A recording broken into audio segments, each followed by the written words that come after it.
நேற்று நம்ம 7 மணிக்கே வீடியோ போட்டோம். 7 மணிக்கு மேலே ஆக்சிஸ் அப்படிங்கிற ஒரு நிறுவனம் கருத்து கணிப்பு வந்திருந்தது. அந்த ஒரு நிறுவனம் தான் விஜய் தான் முதலமைச்சர் ஆவார், விஜய் ஆட்சி அமைப்பார் அப்படின்னு சொல்லியிருக்காங்க. 90 to 110. Remember, halfway mark is 117. In Tamil Nadu, you get 118, you have a majority. TVK 98 to 120. So their halfway mark between 98 and 120 is about 109, which is a little ahead of what the DMK's alliance's halfway mark is, 101.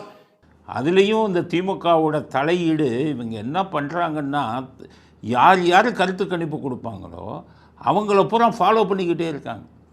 அவங்க கருத்து கணிப்பு கொடுக்க போகிறோன்னு தெரிஞ்சால் அவங்களுக்கு phone பண்ணி இந்த மாதிரி எங்களுக்கு கொடுங்க, எங்களுக்கும் அதிகம் கொடுங்கன்னு வற்புறுத்துகிறாங்க. இப்போ அதில் பார்த்திங்கன்னா 98 to 120 விஜய் இதுக்கு வந்து தாவேக்காவுக்கு கிடைக்கும்னு ஆக்சிஸ் கருத்து கணிப்பு சொல்லுது. அதே ஆக்சிஸ் கருத்து கணிப்பில் டிஎம்கேக்கு 188லேருந்து 90லேருந்து 110 வரை கிடைக்கும் அப்படின்னு சொல்லுது. சரி, அப்படின்னா அது 110, இது தாவேக்கா 120ன்னா அதே டெலிவிஷன் என்ன சொல்கிறாங்கன்னா விஜய் முதலமைச்சராக போகிறாரு அப்படின்னு உறுதியாகுதுன்னு சொல்கிறாங்க. அப்புறம் 120ன்னா அப்படியே இதில் இல்லை நிற்கிது, பார்டரில் 118. அதை மட்டும் எப்படி விஜய் முதலமைச்சராகிறாருன்னு சொல்கிறீங்க? ஆக இந்த ஆக்சிஸுங்கிற ஒரு இது வந்து எப்படின்னு கேட்டிங்கன்னா அவங்கள நம்பலாம். மற்ற நிறுவனங்களை விட இவங்க கொஞ்சம் பரவாயில்ல. எப்படி பரவாயில்லன்னு சொல்கிறேன்னா, இதுக்கு முந்தைய கருத்து கணிப்புகளில் ஆக்சிஸ் நிறுவனம் வந்து சொன்ன கருத்து கணிப்பு 95% சரியாக நடந்திருக்கு. அவங்க ஒருத்தவங்க தான் தாவேக்காவுக்கு வந்து திமுகவை விட கூடுதல் சீட்டு கிடைக்கும்னு சொல்லியிருக்காங்க. ஒன்று.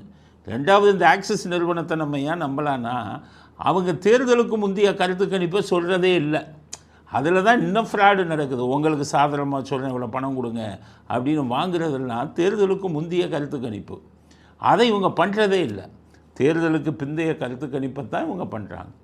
சரி, அவங்களுக்கு எப்படி திமுகவுக்கு 110 சீட்டு வரும் அப்படின்னு அவங்க சொன்னாங்க அப்படின்னா, இவங்கெல்லாம் என்ன பண்ணுறாங்க, அங்கேருந்து ஓட்டு போட்டு வர்றவங்ககிட்ட போய் கேட்குறாங்க, யாருக்கு ஓட்டு போட்டிங்கன்னு. அவங்க சொல்கிறத அப்படியே பதிவிஞ்சுக்கிறாங்க. ஆனால் இந்த எலெக்ஷனில் என்ன நடந்தது அப்படின்னா, திமுக நிறைய பேருக்கு பணம் கொடுத்துருக்கான். 1000 ரூபா, 500ல் ஆரம்பித்து 1000, 2000, செந்தில் பாலாஜி இதெல்லாம் மிக அதிகம். இந்த ஜனங்க என்ன பண்ணியிருக்காங்க, இந்த எலெக்ஷனில் கொடுத்த பணத்தை வாங்கிட்டாங்க, வாங்கிக்கிட்டு விசுலுக்கு போட்டிருக்காங்க.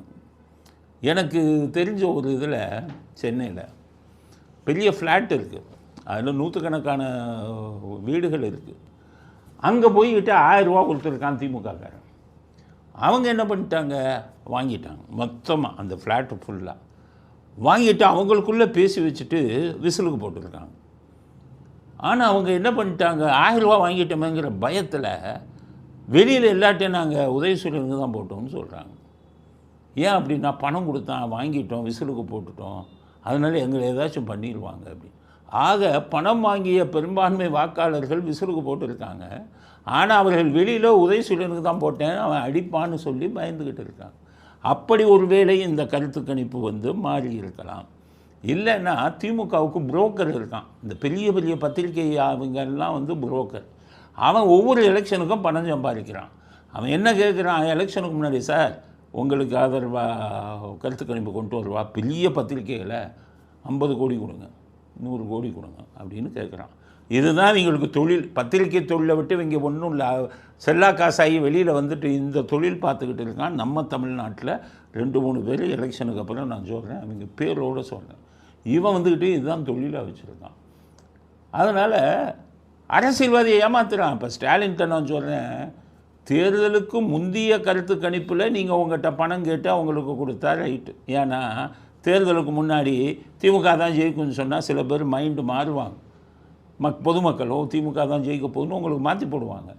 தேர்தலுக்கு பின்னாடி இருக்கிற கருத்து கணிப்பு திமுக வரும்னு சொல்கிறதுல என்ன இருக்குது? ஒரு வாரத்தில் உங்கள் வண்டை வளம் வெளியில் தெரிஞ்சு போகணும். இதுக்காக போய் கோடிக்கணக்கில் கொடுக்கணுமா? பத்திரிக்கைக்காரன் இது ஒரு தொழிலாக வச்சுருக்காங்கிறத புரிஞ்சுக்கங்க.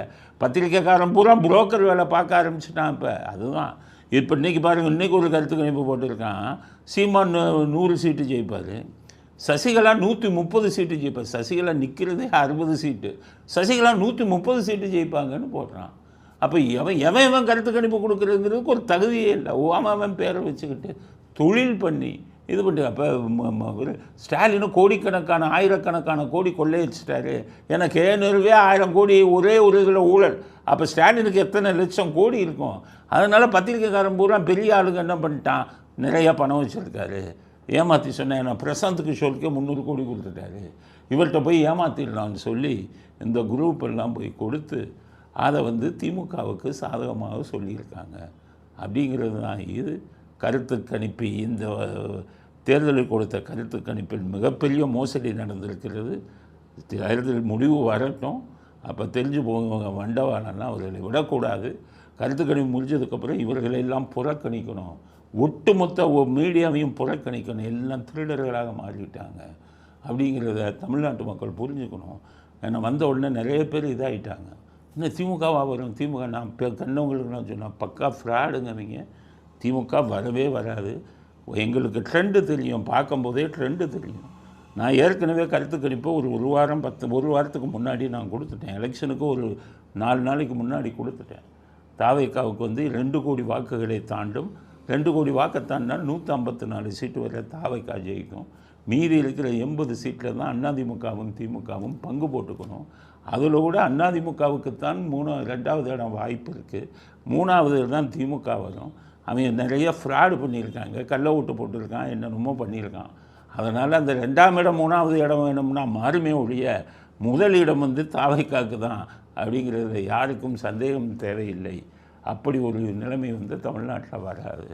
இது மிகப்பெரிய ஒரு புரட்சி நம்ம தமிழ்நாட்டில் ஏற்பட்டிருப்பது. இந்த புரட்சி தமிழ்நாட்டில் ஏற்பட்டால் என்ன ஆகும்னா,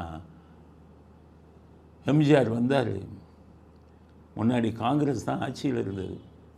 1967 மக்கள் மத்தியில் ஒரு புரட்சி இந்த திருட்டு கூட்டத்தை திமுகவை ஆதரித்தாங்க. அது பாருங்கள். அப்போ அதுக்கு முன்னாடி பூரா கருப்பு சட்டக்காரன் இவங்களை அடித்து துரத்துவாங்க. ஒரு நான் சொன்னல, பொண்ணு கொடுக்க மாட்டான், வீடு கொடுக்க மாட்டான், அப்படி துரத்துனாங்க அவங்கள. ஆனால் 67 காங்கிரஸ் இந்த அரிசி இதெல்லாம் சரியாக அரிசியை சப்ளை எல்லாம் சரியாக பண்ணாதனால பொதுமக்களுக்கு மிகப்பெரிய வெறுப்பு 67 ஒரு புரட்சி. யார் வந்தாலும் திமுகன்னு சொல்லி இந்த திருட்டு கூட்டம் அந்த இது 40 வருஷமாக நிற்கிது. அப்போ ஓட்டு போட்டவங்க பூரா அப்படியே போட்டுக்கிட்டு இருந்தாங்க. இடையில் எம்ஜிஆர் வரும்போது 1972 ஆரம்பித்து 77 ஆரம்பித்த புரட்சி 72 அவ்வளோ பேரும் அதிமுகன்னு சொல்லி எம்ஜிஆருக்கு போட்டாங்க. இன்றைக்கி வரை அந்த செல்வாக்கு நீடிச்சுக்கிட்டு இருக்குது. கிட்டத்தட்ட 40 ஆண்டுகள் 40 ஆண்டுகளுக்கு மேலே 50 ஆண்டுகள் அந்த எம்ஜிஆரின் புரட்சி இன்னும் நீடிச்சுக்கிட்டு இருக்கு. அதே மாதிரி இப்போ வந்திருக்கிறது இது விஜயோட புரட்சி. இந்த புரட்சிக்கு முக்கிய காரணமே திமுக மேல் மக்களிடம் இருக்கும் வெறுப்பு. இந்த புரட்சி இன்னும் ஒரு 20-25 வருஷத்துக்கு விஜய் மாயையை தமிழ்நாட்டில் உருவாக்கும். விஜய்க்கு ஆதரவான நிலைமை தான் ஏற்படும். அதனால் தான் இந்த